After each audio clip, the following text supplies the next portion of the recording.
Rhee tore a path through the bustling marketplace, kicking up dust that fell slowly in now Fruma's low gravity.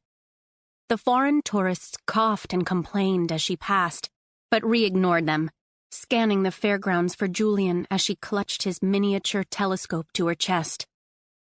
She wasn't accustomed to being in a crowd. So much of her life had been spent looking down at one from a balcony, urged to wave and smile and look as ladylike as possible. But now, among the people, there was a jostle and roughness to it that Rhee found thrilling. It was the golden hour, and the sun dipped just below the horizon. Risking a quick glance behind her, Rhee spotted one of the Ta'an plowing through the ebb and flow of bodies, headed in her direction. His khaki-fitted uniform and polished badges stood out amid the sea of vibrant linen robes. His skin was ashen and pale, unlike the men who'd grown up on this desert moon and knew the heat of the sun by its true distance. Not through the refracted beams and domed cities on Kalu. From here, she could see that his hand hovered above the stunner strapped to his belt. The Ta'an were the royal guard. Her royal guards, technically. But they felt like a relic of her father's era, wholly separate from the life she'd led here on Now Fruma. They were an elite group of fighters plucked from the ranks of Uniforce soldiers and trained in personal security.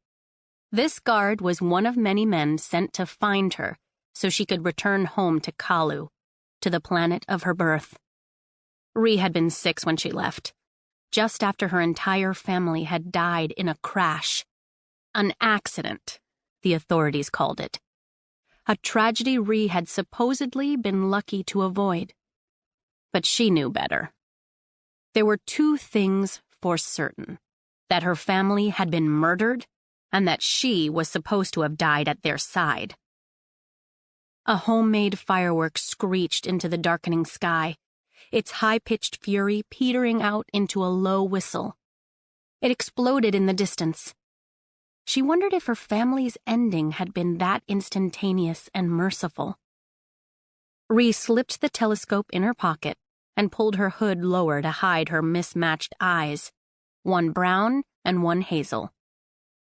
She tucked her jet-black braid and cut left between 2 rows of tents, squeezing past 2 laughing men.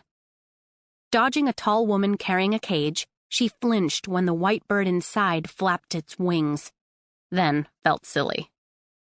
"Stay at the ready," Varen had always said as he held up 2 calloused hands for her to box and kick. She'd cycle through combos until all she could hear was her heartbeat drumming in her ears. In the dojo, she wasn't a girl or a princess. She was simply a series of intentions. Dodge, strike, block, kill. Kill.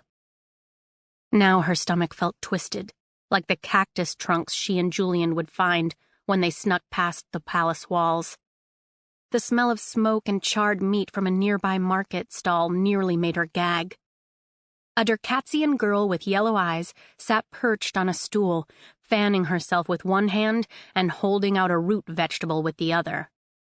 "Grown from real soil," she called to those who passed. Everyone was out. Travelers and dealers from the fringes of the universe, local families, wealthy tourists. Tonight marked the eve of the Camrial meteor shower, which came every 149 years. Once in a lifetime, the Hollows had said, never to be seen again. Which was precisely why the Crown Regent had arranged this night for Rhiannon to travel back to the capital of Cebu.